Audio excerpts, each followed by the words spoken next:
પ્રિય વિદ્યાર્થીઓ, good morning, નમસ્કાર. આપણે લેક્ચર નંબર 4 માં હવે આગળ વધીએ. ચેપ્ટર નંબર 5 ખૂબ જ સરસ મજાનું ચેપ્ટર છે અને જોડે જોડે તમે થિયરી તૈયારી કરતા હશો. પ્રશ્ન નંબર 9 આપણે બાકી છે, જે આપણે પ્રશ્ન નંબર 12 સાથે ચલાવીશું. પ્રશ્ન નંબર 10 પહેલા આપણે ભણીએ. પ્રશ્ન નંબર 10, નિયમિત એટલે કે સમાન ચુંબકીય ક્ષેત્રમાં ડાયપોલના આવર્તકાળનું સૂત્ર મેળવો. શું સવાલ છે પ્રિય વિદ્યાર્થીઓ? નિયમિત એટલે કે સમાન ચુંબકીય ક્ષેત્રમાં ડાયપોલના આવર્તકાળનું સૂત્ર મેળવો. તો પહેલી વાત તો એ કે ગજિયો ચુંબક, સોલેનોઇડ, એને આપણે ચુંબકીય ડાયપોલ ગણી શકીએ છીએ. અને ચુંબકીય સોય, નાની એવી ચુંબકીય સોય જે હોકાયંત્રમાં આવે, એને પણ આપણે ચુંબકીય ડાયપોલ કહેવાય. બોલો, કોને કોને ચુંબકીય ડાયપોલ કહેવાય? ગજિયા ચુંબક નહીં કહેવાય, સોલેનોઇડ નહીં કહેવાય અને ચુંબકીય સોય નહીં કહેવાય. તો અત્યારે આકૃતિમાં આવી રીતની એક ચુંબકીય સોય દર્શાવી છે. આ ચુંબકીય સોયની જગ્યાએ તમે નાનો ગજિયો ચુંબક દોરી શકો, નાનું સોલેનોઇડ પણ દોરી શકો. ધ્યાન રાખજો, આ જે ચુંબકીય સોય દોરેલી છે એની જગ્યાએ તમે નાનો ગજિયો ચુંબક, નાનું સોલેનોઇડ દોરી શકો, કારણ કે એને ઉત્તર દક્ષિણ છેડાઓ હોય છે. ઓકે, હવે એક ચુંબકીય ડાયપોલ મોમેન્ટનું સૂત્ર તમે m સદિશ બરાબર NIA સદિશ ભણી ગયા છો. તો બોલો, આ ચુંબકીય ડાયપોલ મોમેન્ટ m સદિશની દિશા તમે a સદિશની દિશામાં કહેતા હતા, પણ હવે આપણે વધારામાં ચુંબકીય ડાયપોલ મોમેન્ટ m સદિશની દિશા એ દક્ષિણથી ઉત્તર તરફની હોય છે. આવું તમે યાદ રાખજો. જે આપણે આગળ અને પછી જે થિયરીઓ ચલાવીશું એમાં હું તમને કહીશ, તો બરાબર યાદ રાખજો. ચુંબકીય ડાયપોલ મોમેન્ટ m સદિશની દિશા સોલેનોઇડના સંદર્ભમાં તમે ક્ષેત્રફળ સદિશ a સદિશની દિશામાં કહેતા હતા. ચુંબકીય ડાયપોલ મોમેન્ટ m સદિશની દિશા સોલેનોઇડ એટલે કે વિદ્યુત પ્રવાહ ધારિત ગુચડું, એના સંદર્ભમાં ચુંબકીય ડાયપોલ મોમેન્ટની દિશા કઈ કહેતા હતા? ક્ષેત્રફળ સદિશ a સદિશની દિશા. પણ ગજિયા ચુંબક એટલે કે સોલેનોઇડના સંદર્ભમાં ચુંબકીય ડાયપોલ મોમેન્ટ m સદિશની દિશા એ દક્ષિણ ધ્રુવથી ઉત્તર ધ્રુવ તરફની હોય છે. એટલે તમે લોકો આ દક્ષિણ ધ્રુવ છે, આ ઉત્તર ધ્રુવ છે ધારો કે, તો દક્ષિણથી ઉત્તર તમે ચુંબકીય ડાયપોલ મોમેન્ટ m સદિશ કહી શકો છો. આકૃતિમાં સમાન ચુંબકીય ક્ષેત્ર b સદિશની ચુંબકીય ક્ષેત્ર રેખાઓ દર્શાવી છે અને તમે જાણો છો કે ચુંબકીય ક્ષેત્રની સંજ્ઞા b સદિશ છે. બોલો, આકૃતિમાં સમાન ચુંબકીય ક્ષેત્રની ચુંબકીય ક્ષેત્ર રેખાઓ દર્શાવેલી છે. તો સમાન ચુંબકીય ક્ષેત્રની ચુંબકીય ક્ષેત્ર રેખાઓ એકબીજાને સમાંતર અને એકબીજાથી સમાન અંતરે આવેલી હોય છે. સમાન ચુંબકીય ક્ષેત્રની ક્ષેત્ર રેખાઓ એકબીજાને સમાંતર અને એકબીજાથી સમાન અંતરે આવેલી હોય છે.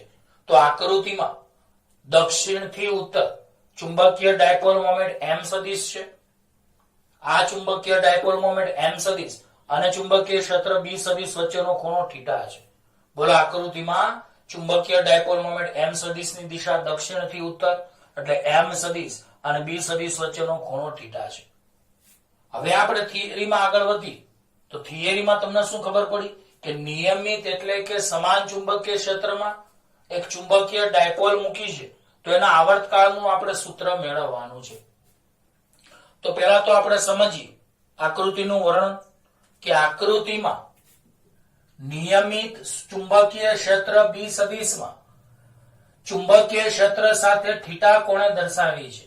બોલો, આકૃતિમાં નિયમિત ચુંબકીય ક્ષેત્ર b સદિશમાં ચુંબકીય ક્ષેત્ર સાથે થીટા. આમાં થોડુંક વર્ણનમાં પેમ્પલેટમાં સુધારો કરી નાખજો. આકૃતિમાં નિયમિત ચુંબકીય ક્ષેત્ર b સદિશ સાથે ચુંબકીય સોયને થીટા ખૂણે દર્શાવેલી છે. સાથે થીટા કોણે ચુંબકીય સોયને દર્શાવેલી છે. આટલું તમે પેમ્પલેટમાં સુધારો કરજો. બોલો આકૃતિમાં નિયમિત ચુંબકીય ક્ષેત્ર બી સદિશ સાથે થીટા કોણે ચુંબકીય સોયને દર્શાવેલી છે. આ રચનાનો ઉપયોગ એટલે કે આ આકૃતિનો ઉપયોગ ચુંબકીય ક્ષેત્ર બી સદિશ અથવા ચુંબકીય સોયની ચુંબકીય ચાક માત્રા એમ સદિશ ગણવા માટે કરી શકાય છે. બોલો આ રચનાનો ઉપયોગ એ ચુંબકીય ક્ષેત્ર બી સદિશ અથવા ચુંબકીય સોયની ચુંબકીય મોમેન્ટ એમ શોધવા માટે કરી શકાય. ઇન શોર્ટ, ચુંબકીય ક્ષેત્ર બી શોધવું હોય અને ચુંબકીય ડાયપોલ મોમેન્ટ એમ શોધવી હોય તો આ રચનાનો આપણે દાખલાઓમાં ઉપયોગ કરીશું. હવે આપણે જો કોઈને યાદ હોય તો આ સૂત્ર આપણે ટોર્કનું ભણી ગયા છીએ કે જો ચુંબકીય સોય પર લાગતું ટોર્ક આપણે શું જાણીએ છીએ બોલો તો ટાઉ સદિશ બરાબર એમ સદિશ ક્રોસ બી સદિશ. આમ તો ચેપ્ટર નંબર 4 માં ટોર્કનું સૂત્ર ગૂંચળા માટે ટાઉ બરાબર કયું હતું ni a સદિશ ક્રોસ બી સદિશ. અહીંયા વધારાનું લખું છું. બોલો ટોર્કનું સૂત્ર ચેપ્ટર નંબર 4 માં શું હતું ટાઉ સદિશ બરાબર ni a સદિશ ક્રોસ બી સદિશ. હવે ni a સદિશની જગ્યાએ તમે m સદિશ લખી શકો તો આ જ ટોર્કનું સૂત્ર આપણે અહીંયા લીધું છે. તો વધારાનું જે છે એ હું અહીંયા લખું છું આ જાણકારી માટે ખાલી. તો બોલો આ ચુંબકીય સોય પર લાગતું ટોર્ક ટાઉ સદિશ બરાબર m સદિશ ક્રોસ બી સદિશ વડે આપી શકાય છે. ઘણા કે બીજી રીતે કોઈ રીત ખરી ડાયરેક્ટ આ તો આપણે પહેલા ચેપ્ટરમાં શું ભણાવ્યું હતું તો કોઈને યાદ હોય તો પહેલા ચેપ્ટરમાં ટોર્કનું સૂત્ર શું હતું ટાઉ સદિશ બરાબર p સદિશ ક્રોસ e સદિશ. કોઈને યાદ હોય તો કે વિદ્યુત ડાયપોલને સમાન વિદ્યુત ક્ષેત્રમાં થીટા ખૂણે મૂકતા લાગતું ટોર્ક ટાઉ સદિશ બરાબર p સદિશ ક્રોસ e સદિશ. શું હતું બોલો તો વિદ્યુત ડાયપોલને કોને બોલો તો વિદ્યુત ડાયપોલને સમાન વિદ્યુત ક્ષેત્ર E સદિશમાં મૂકતા લાગતું ટોર્ક ટાઉ સદિશ બરાબર p સદિશ ક્રોસ E સદિશ હતું. ફરીવાર સમાન વિદ્યુત ક્ષેત્રમાં વિદ્યુત ડાયપોલને મૂકતા લાગતું ટોર્ક ટાઉ સદિશ બરાબર p ક્રોસ હતું E હતું. તો અહીંયા મેં p સદિશ વિદ્યુત ડાયપોલ મોમેન્ટની જગ્યાએ ચુંબકીય ડાયપોલ મોમેન્ટ m સદિશ લખી, વિદ્યુત ક્ષેત્ર E સદિશની જગ્યાએ ચુંબકીય ક્ષેત્ર b સદિશ લખ્યું. તો આ બે વસ્તુ તો તમને ખબર પડી ગઈ કે જેવો ભાગ વિદ્યુત ક્ષેત્ર E ભજવે તેવો ભાગ અહીંયા ચુંબકીય ક્ષેત્ર b સદિશ ભજવે. જેવો ભાગ વિદ્યુત ડાયપોલ મોમેન્ટ p સદિશ ભજવે તેવો ચુંબકીય ડાયપોલ મોમેન્ટ m સદિશ ભજવે. એટલે આમ જોવા જઈએ તો આ સૂત્ર આપણે પહેલા ચેપ્ટરમાંથી લખ્યું કહેવાય. તો પહેલા ચેપ્ટરમાં આપણે શું લખત કે જો વિદ્યુત ડાયપોલ હોય તો લાગતું ટોર્ક ટાઉ સદિશ બરાબર p સદિશ ક્રોસ e સદિશ. તો ચુંબકીય સોય એટલે કે ચુંબકીય ડાયપોલ પર લાગતું ટોર્ક ટાઉ સદિશ બરાબર m સદિશ ક્રોસ b સદિશ. બોલો આમાં ક્રોસ કાઢો તો ટાઉ બરાબર mb sin થીટા, જ્યાં થીટા એ m સદિશ એટલે દક્ષિણથી ઉત્તર અને b સદિશ એ આ રીતની દિશા છે. તો બોલો થીટા એ m સદિશ અને b સદિશ વચ્ચેનો કોણ છે. તો બોલો અહીં થીટા એ દક્ષિણથી ઉત્તર ચુંબકીય ડાયપોલ મોમેન્ટ m સદિશ અને ચુંબકીય ક્ષેત્ર b સદિશ વચ્ચેનો કોણ છે અને ટાઉ એ પુનઃસ્થાપક ટોર્ક છે. તો એક વાત કહું એ બે પ્રકારના ટોર્ક આવે કે આ રીતનું ટોર્ક હોય અને ખૂણો ઘટે તો ખૂણો ઘટે તે રીતના ટોર્કને આવર્તક ટોર્ક કહેવાય. પણ એની વિરુદ્ધ દિશાનું ટોર્ક હોય તો એને પુનઃસ્થાપક ટોર્ક કહી શકાય. જે એની વિરુદ્ધ દિશામાં હોય એટલે આપણે એને પુનઃસ્થાપક ટોર્કને ઋણ ચિહ્ન સાથે લખી શકાય છે. બરાબર યાદ રાખજો. ટોર્ક છે આ એકનું એક ટોર્ક છે બે રીતે બોલાય. જો આ રીતની માની લો કે આ પેન છે, આ પેનનો આ ઉત્તર ધ્રુવ છે અને આ દક્ષિણ ધ્રુવ છે. જો ખૂણો ઘટે તો એને આવર્તક ટોર્ક કહેવાય અને એની સાપેક્ષમાં જો ખૂણો વધે તો એને કહેવાય પુનઃસ્થાપક ટોર્ક. બે પ્રકારના ટોર્ક એકનું એક જ છે પણ એને બે રીતે લખી શકાય. જો ખૂણો ઘટે તો એને આવર્તક ટોર્ક કહેવાય અને એ ધન લેવાય, અને જો ખૂણો વધે તો એને પુનઃસ્થાપક ટોર્ક કહેવાય. તો બોલો ટાઉ એ પુનઃસ્થાપક ટોર્ક લઈ શકાય અને પુનઃસ્થાપક ટોર્કને ઋણ ચિહ્ન સાથે લખી શકાય છે. આ સિવાય તમે આ પેમ્પલેટમાં લખજો, આ જે મુદ્દો આ વાક્ય આટલું તમે પેમ્પલેટમાં લખજો. તો ટોર્ક ટાઉ બરાબર 11 સાયન્સમાં ચાક ગતિ નામનું ચેપ્ટર આવી ગયું. એમાં આપણે ટોર્કનું સૂત્ર ટાઉ બરાબર I આલ્ફા લીધું હતું. તો I ના I આલ્ફાની જગ્યાએ d square theta upon dt square. તો બોલો ટોર્ક ટાઉ બરાબર I આલ્ફા 11 સાયન્સ ચાક ગતિમાં આપણે ભણી ગયા અને આલ્ફાની જગ્યાએ તમે આલ્ફાને કોણીય પ્રવેગ કહેવાય, આઈ ને જડત્વની ચાક માત્રા કહેવાય. બોલો ટોર્ક ટાઉ બરાબર આઈ આલ્ફા. ચાક ગતિ માટે આ લેવાય તો આઈ એટલે જડત્વની ચાક માત્રા, આલ્ફા એટલે કોણીય પ્રવેગ. તો આલ્ફાની જગ્યાએ તમે D square theta upon DT square લખી શકો છો. હવે આપણે ટાઉ બરાબર I D square theta upon DT square અને ટાઉ બરાબર એમબી સાઇન થીટા સરખાવીએ, જેમાં હું એક પ્લસ લઉં અને એક માઇનસ લઉં. આનો મતલબ એ થાય એક ખૂણો વધારે છે અને એક ખૂણો ઘટાડે છે, તો બંને ટોર્ક આપણે સમાન મૂલ્યના અને પરસ્પર વિરુદ્ધ દિશામાં લીધા એવું તમે બોલી શકો છો. તો બોલો હું ટાઉ બરાબર I D square theta upon DT square ને ટાઉ બરાબર એમબી સાઇન થીટા સાથે સરખાવો. આમ તો I D square theta upon DT square બરાબર એમબી સાઇન થીટા લખાય, પણ અહીંયા ઋણ નિશાની કેમ લખી છે? તો ડાબી સાઈડને તમે શું સમજો? ખૂણો ઘટે તેવું ટોર્ક, અને જમણી સાઈડને ખૂણો વધે તેવું ટોર્ક. એટલે સમાન મૂલ્યના અને પરસ્પર વિરુદ્ધ દિશાના ટોર્ક કહી શકો છો. જ્યાં આઈ એ આકૃતિને લંબ એવી ચુંબકીય ડાયપોલના મધ્ય બિંદુમાંથી પસાર થતી અક્ષને અનુલક્ષી જડત્વની ચાક માત્રા છે. બોલો જેમાં આઈ એ આકૃતિને લંબ એવી ચુંબકીય ડાયપોલના મધ્ય બિંદુમાંથી પસાર થતી અક્ષને અનુલક્ષીને જડત્વની ચાક માત્રા છે. બોલો આઈ એ કોણ છે? તો આકૃતિને લંબ એવી એટલે આ રીતે આ લંબ એવી મધ્ય બિંદુમાંથી પસાર થતી અક્ષને અનુલક્ષીને જડત્વની ચાક માત્રા છે. એટલે તમારે આ ચુંબકીય સ્વયામ સમજવાની અને આ રીતે આ લંબ રૂપે આને અક્ષ સમજવાની. તો એટલું યાદ રાખો, આઈ એ આકૃતિને લંબ એવી ચુંબકીય ડાયપોલના મધ્ય બિંદુમાંથી પસાર થતી અક્ષને અનુલક્ષીને જડત્વની ચાક માત્રા છે. બીજું એમબી સાઇન થીટાનું ઋણ ચિહ્ન દર્શાવે છે કે પુનઃસ્થાપક ટોર્ક એ આવર્તન કરતા ટોર્ક થી વિરુદ્ધ હોય છે. એમબી સાઇન થીટાનું ઋણ ચિહ્ન દર્શાવે છે કે, મેં કહ્યું ને હમણાં કે એમબી સાઇન થીટાનું ઋણ ચિહ્ન દર્શાવે છે કે પુનઃસ્થાપક ટોર્ક એ આવર્તન કરતા ટોર્ક થી વિરુદ્ધ હોય છે. એટલે કે આવર્તન કરવું એટલે તો આ રીતે આ જે ફરે છે આ ચુંબકીય સોય આમ જાય એને આવર્તન થયું કહેવાય. તો આ બાજુનું ટોર્ક આ રીતનું એને આવર્તન ટોર્ક કહેવાય. આવર્તન ટોર્ક જે ધન હોય અને એનાથી વિરુદ્ધ દિશાનું પુનઃસ્થાપક ટોર્ક ઋણ હોય. તો બોલો એમબી સાઇન થીટાનું ઋણ ચિહ્ન દર્શાવે છે કે પુનઃસ્થાપક ટોર્ક એ આવર્તન કરતા ટોર્ક થી વિરુદ્ધ હોય છે. હવે આપણે નાના ખૂણા માટે બધાને ખબર હશે, નાના ખૂણા માટે સાઇન થીટા એપ્રોક્સિમેટ થીટા લખી શકાય. બોલો નાના ખૂણા માટે સાઇન થીટા બરાબર એપ્રોક્સિમેટ થીટા લખાય. કેમ? તો બધાને ખબર હશે ખૂણો જો 0 લેવામાં આવે તો સાઇન 0 ની કિંમત 0, tan 0 ની કિંમત 0. તો ખૂણો થીટા નાનો હોય તો ઘણીવાર આપણે sine theta approximate theta, tan theta approximate theta લખીએ છીએ. તો અહીંયા તો આપણે સાઇન થીટા આવે છે, તો બોલો નાના ખૂણા થીટા માટે સાઇન થીટા એપ્રોક્સિમેટ થીટા લખી શકાય.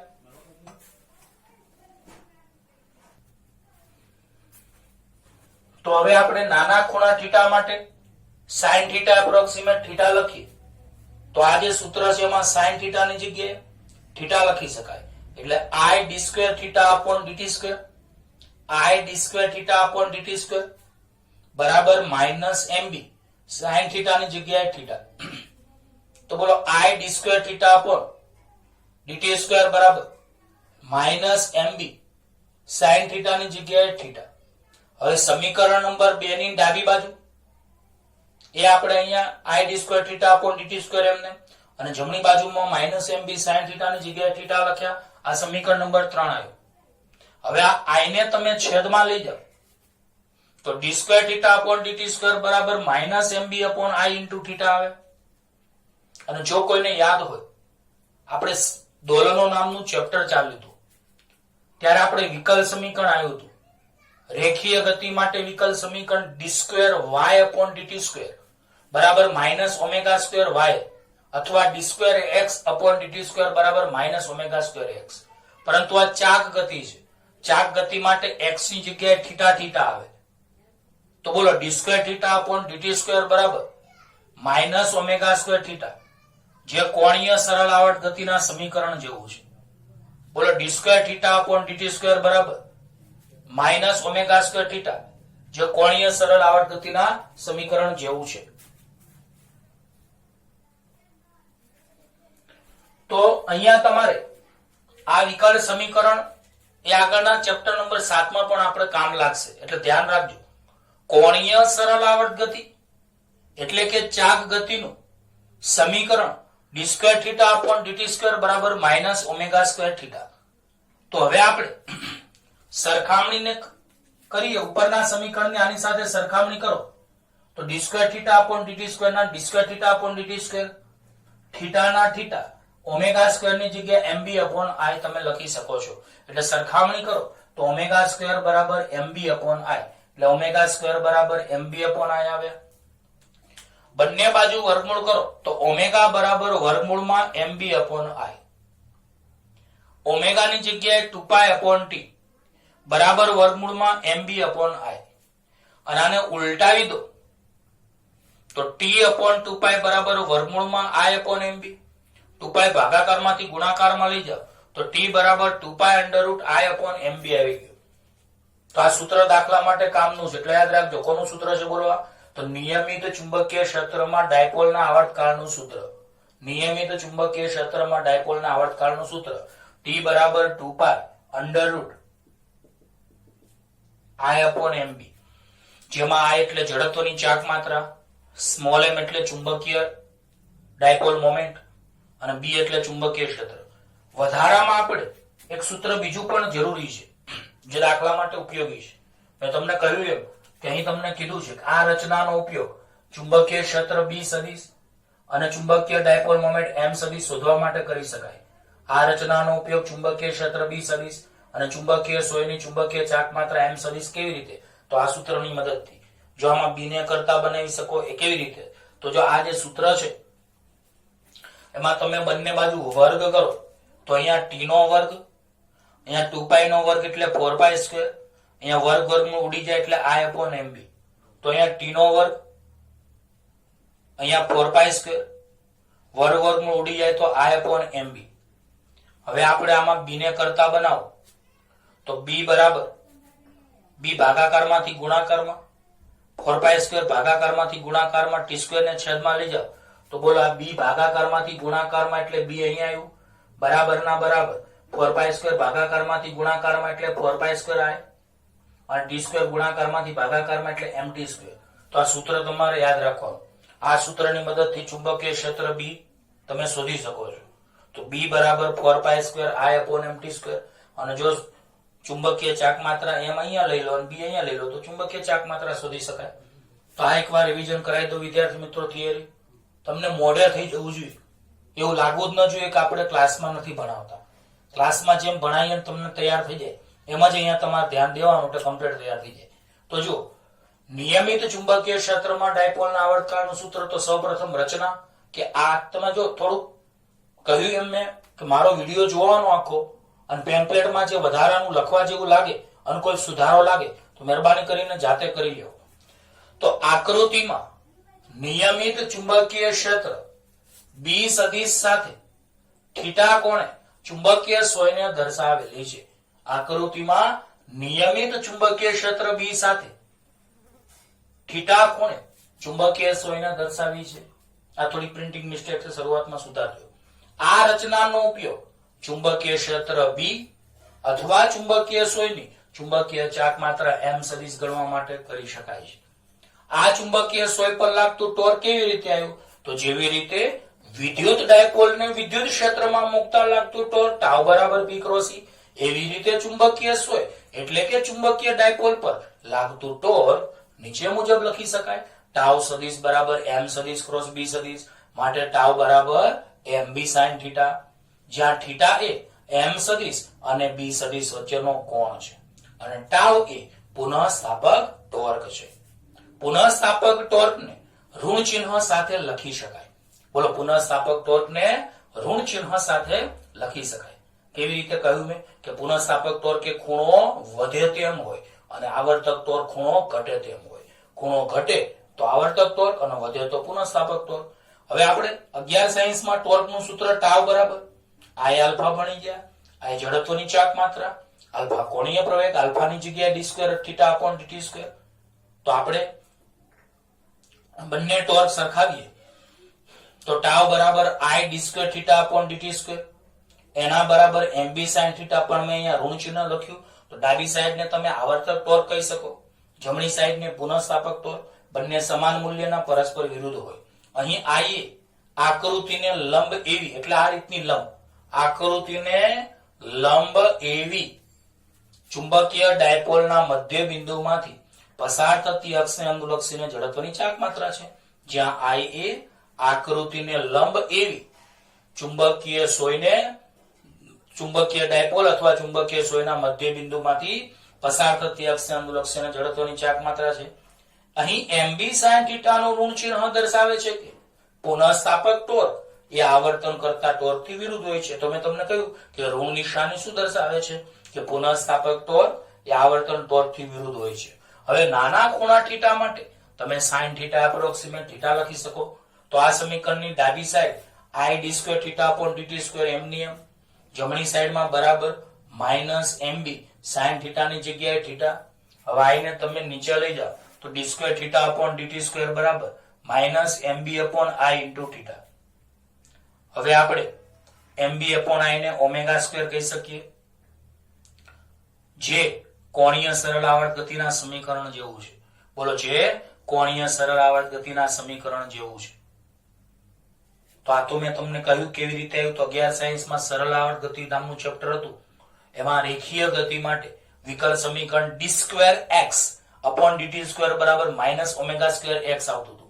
x ની જગ્યાએ y ચાલે, પણ ચાક ગતિમાં x એટલે કે સ્થાનાંતર, એની જગ્યાએ θ આવે, કોણીય સ્થાનાંતર. એટલે આ સૂત્ર યાદ રાખજો, આપણે આગળ ચેપ્ટર 7 માં કામ લાગશે. તો d square θ upon dt square બરાબર -ઓમેગા સ્ક્વેર θ, જે કોણીય સરળ આવર્ત ગતિનું સમીકરણ છે. આની સાથે સરખાવો તો d square θ upon dt square ના d square θ upon dt square, θ ના θ, તો ઓમેગા સ્ક્વેર ની જગ્યાએ mb અપોન I, તો ઓમેગા સ્ક્વેર બરાબર mb અપોન I. બે બાજુ વર્ગમૂળ કરો તો ઓમેગા બરાબર વર્ગમૂળમાં mb અપોન I. ઓમેગા એટલે કોણીય આવૃત્તિ એની જગ્યાએ 2π અપોન t બરાબર વર્ગમૂળમાં mb અપોન I, અને ઉલટાવી દો તો t અપોન 2π બરાબર વર્ગમૂળમાં I અપોન mb. 2π ભાગાકારમાંથી ગુણાકારમાં, તો t બરાબર 2π અંડર I અપોન mb. હવે આપણે બે બાજુ સ્ક્વેર કરીએ તો t સ્ક્વેર અપોન 4π સ્ક્વેર બરાબર I અપોન mb. b ને આમ લઈ જાઓ તો b બરાબર 4π square I upon mt square. આની મદદથી ચુંબકીય ક્ષેત્ર અને ચુંબકીય ડાયપોલ મોમેન્ટ એટલે કે ચુંબકીય ચાક માત્રા શોધી શકાય છે.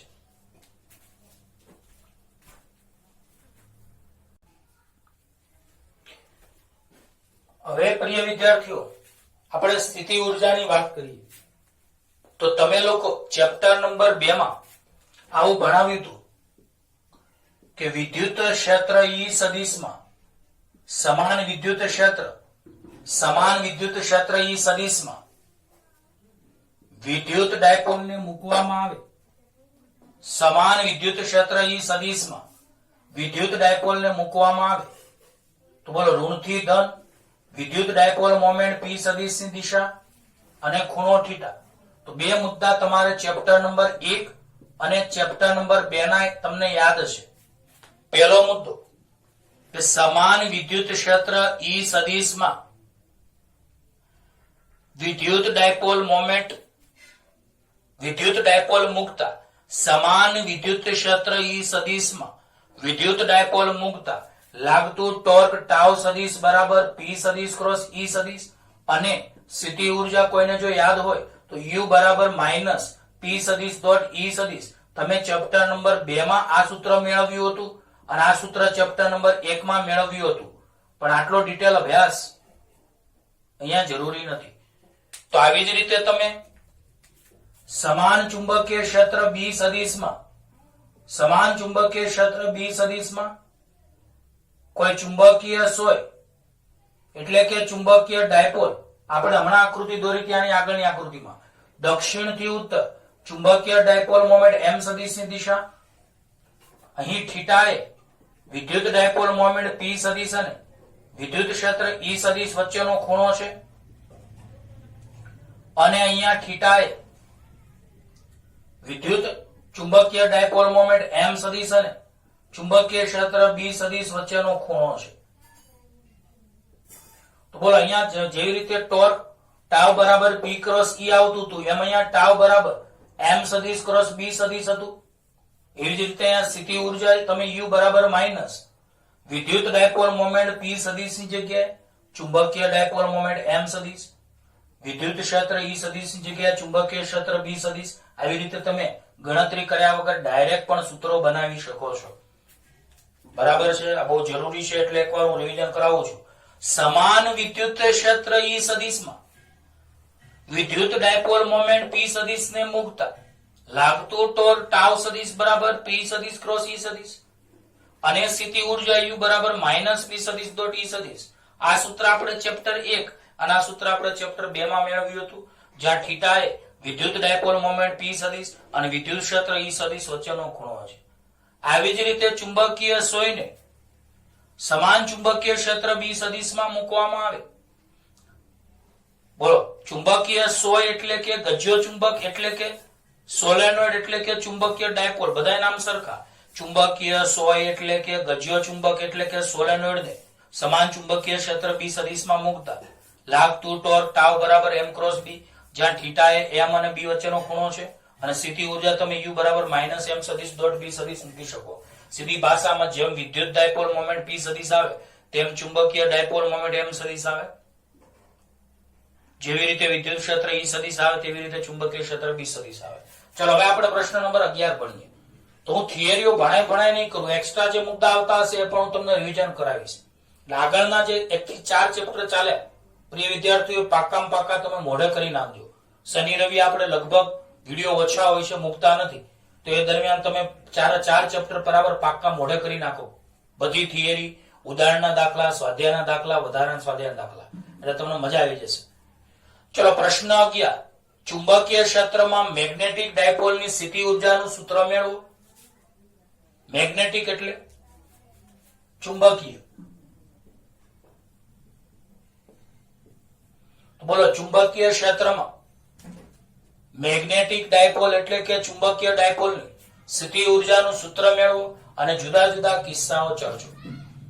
તો બોલો, બાહ્ય ચુંબકીય ક્ષેત્ર બી સદિશમાં ચુંબકીય ડાયપોલની સ્થિતિ ઉર્જા યુએમ બરાબર, તમે આ સૂત્ર યાદ રાખજો, યુએમ બરાબર integration tau into D theta. ઘણા કે કેવી રીતે આવ્યું? એટલું એક વાત તમને સમજાઈ દઉં કે અહીં તમને આગળનું યાદ હોવું જોઈએ. જો કોઈને યાદ હોય તો કાર્યનું સૂત્ર W બરાબર કયું હતું? બોલો, કાર્યનું સૂત્ર W બરાબર કેટલું હતું? F into D. હવે અહીંયા હું dW લખું તો અહીંયા તમે લોકો શું લખી શકો? અને સૂક્ષ્મ સ્થાનાંતર તમે ધારો કે અહીંયા x ધાર્યું હોય તો સૂક્ષ્મ સ્થાનાંતર તમે dx લખી શકો. તો કુલ કાર્ય W બરાબર ઇન્ટિગ્રેશન F dx. આવું સૂત્ર હતું, કોઈને યાદ હોય તો. અને મેં કહ્યું હતું કે એ કાર્ય એ સ્થિતિ ઉર્જાનું જ એક સ્વરૂપ છે, એટલે આપણે રેખીય ગતિ માટે આવું એક સૂત્ર હતું. આ એક્સ્ટ્રા છે સમજવા માટે. તો બોલો, કાર્ય બરાબર બળ ગુણ્યા સ્થાનાંતર. કાર્ય બરાબર બળ ગુણ્યા સ્થાનાંતર. તો ધારો કે સૂક્ષ્મ કાર્ય dw હોય, બળ અચળ હોય અને સ્થાનાંતર સૂક્ષ્મ હોય, તો કાર્ય dw બરાબર બળ F ગુણ્યા સ્થાનાંતર dx. હવે હું સંકલન કરું તો W બરાબર ઇન્ટિગ્રેશન F dx. અને આ કાર્ય એ સ્થિતિ ઉર્જાનું સ્વરૂપ છે. પણ અહીંયા આપણે ચાક ગતિના સંદર્ભમાં વાત થાય છે, એટલે મેં તમને કીધું હતું કે રેખીય ગતિમાં જેવો ભાગ બળ ભજવે તેવો ચાક ગતિમાં ટોર્ક ટાઉ ભજવે. રેખીય ગતિમાં જેવો ભાગ સ્થાનાંતર dx ભજવે તેવો અહીંયા d થીટા ભજવે. તો બોલો, રેખીય ગતિમાં જેવો ભાગ બળ F ભજવે તેવો ચાક ગતિમાં ટોર્ક ટાઉ ભજવે. રેખીય ગતિમાં જેવો ભાગ સ્થાનાંતર dx ભજવે તેવો ભાગ અહીંયા કોણીય સ્થાનાંતર d થીટા ભજવે. તો અહીંયા તમારે આ રીતે સ્થિતિ ઉર્જાનું સૂત્ર એમને નથી આવ્યું. આ તમને સમજાવવા માટે વધારાનું કીધું કે જેવી રીતે u બરાબર ઇન્ટિગ્રેશન F dx લખી શકાય તેમ ચાક ગતિ માટે u બરાબર integration tau into d theta લખી શકાય. એકવાર સમજાવો. કાર્ય બરાબર બળ ગુણ્યા સ્થાનાંતર. બોલો, કાર્ય બરાબર બળ ગુણ્યા સ્થાનાંતર. dw બરાબર F into dx. તો w બરાબર ઇન્ટિગ્રેશન F dx. તો જે કાર્ય છે એ જ સ્થિતિ ઉર્જા છે, કારણ કે કાર્યનું રૂપાંતર સ્થિતિ ઉર્જામાં થાય. તો w ની જગ્યાએ u બરાબર ઇન્ટિગ્રેશન F dx. રેખીય ગતિમાં જેવો ભાગ બળ F ભજવે તેવો ચાક ગતિ એટલે કે કોણીય ગતિમાં ટોર્ક ટાઉ ભજવે. જેવો રેખીય ગતિમાં ભાગ સ્થાનાંતર dx ભજવે તેવો ચાપ ગતિમાં કોણીય સ્થાનાંતર d થીટા ભજવે. તો બોલો અહીં બાહ્ય ચુંબકીય ક્ષેત્ર B સદિશમાં ચુંબકીય ડાયપોલની સ્થિતિ ઉર્જા um બરાબર integration tau into d theta. હવે ઇન્ટિગ્રેશન ટાઉ ની જગ્યાએ mb sin theta into d theta. હવે mb આમાંથી અચળ integration sin theta d theta. બોલામાં sin થીટા નું સંકલન કેટલું માઇનસ cos થીટા એટલે કે માઇનસ mb cos થીટા. અને તમને ખબર છે cos થીટા ના લખવું હોય તો તમે ડોટ લખી શકો છો. આમ આ ચુંબકીય સ્થિતિ ઉર્જાનું સૂત્ર um બરાબર માઇનસ m સદિશ ડોટ b સદિશ ગણતરીથી આવ્યું. અને મેં ડાયરેક્ટ ચેપ્ટર 1 અને ચેપ્ટર 2 ની સરખામણીના આધારે પણ મેં સૂત્રો તમને કીધા. તારવણી ન કરવી હોય તો, પણ થિયરી પૂછાય તો તારવણી કરવી પડે. તો બોલો ચુંબકીય ક્ષેત્રમાં મેગ્નેટિક ડાયપોલ એટલે કે ચુંબકીય ડાયપોલની સ્થિતિ ઉર્જાનું સૂત્ર મેળવો. તો બોલો બાહ્ય ચુંબકીય ક્ષેત્ર B સદિશમાં ચુંબકીય ડાયપોલની સ્થિતિ ઉર્જા um હોય તો બાહ્ય ચુંબકીય ક્ષેત્ર B સદિશમાં ચુંબકીય ડાયપોલની સ્થિતિ ઉર્જા જો um હોય તો um બરાબર integration tau into d theta. એટલે ઇન્ટિગ્રેશન ટાઉ ની જગ્યાએ mb sin theta into d theta. આમાંથી mb આ તો ખબર પડી ને. તો um બરાબર એટલે um એટલે મેગ્નેટિક સ્થિતિ ઉર્જા. મેગ્નેટિક સ્થિતિ ઉર્જા એટલે એને મેગ્નેટિક ન બોલવું હોય તો ચુંબકીય સ્થિતિ ઉર્જા બોલી શકો છો. તો બોલો ચુંબકીય ડાયપોલની સ્થિતિ ઉર્જા um બરાબર integration tau into d theta. Tau ની જગ્યાએ mb sin થીટા. હવે આપણે mb અચળ integration sin theta d theta. તો અહીંયા mb ના mb sin થીટા ની જગ્યાએ માઇનસ cos થીટા એટલે minus mb cos theta. cos theta કાઢો તો માઇનસ m સદિશ ડોટ b સદિશ. હવે ત્રણેય ખાસ કિસ્સાઓ જે દાખલા માટે બહુ અગત્યના છે એ આપણે ભણીએ. તો ખાસ કિસ્સાઓ, ખાસ કિસ્સાઓ. તો સ્થિતિ ઉર્જાનું શૂન્ય મૂલ્ય આપણી અનુકૂળતા મુજબ નક્કી કરી શકાય છે. ઘણીવાર આપણે સ્થિતિ ઉર્જાનો ફેરફાર લેવાનો આવે, ઘણીવાર આપણે સ્થિતિ ઉર્જાનો ફેરફાર લેવાનો આવે તો ક્યારેક ક્યારેક સ્થિતિ ઉર્જાનું શૂન્ય મૂલ્ય આપણે લેતા હોઈએ છીએ. તો સ્થિતિ ઉર્જાનું શૂન્ય મૂલ્ય આપણી અનુકૂળતા મુજબ નક્કી કરી શકાય. હવે તમને એક વાત ખબર જ છે કે ચુંબકીય ડાયપોલ મોમેન્ટ m સદિશ એ ચુંબકીય ક્ષેત્ર B સાથે ત્રણ રીતે ગોઠવાઈ શકે. પહેલું ચુંબકીય ડાયપોલ મોમેન્ટ m સદિશ એટલે કે ચુંબકીય સોય આવી રીતે હોય દક્ષિણ ઉત્તર. અહીંયા ચુંબકીય સોય આવી રીતે હોય અને આમાં ચુંબકીય સોય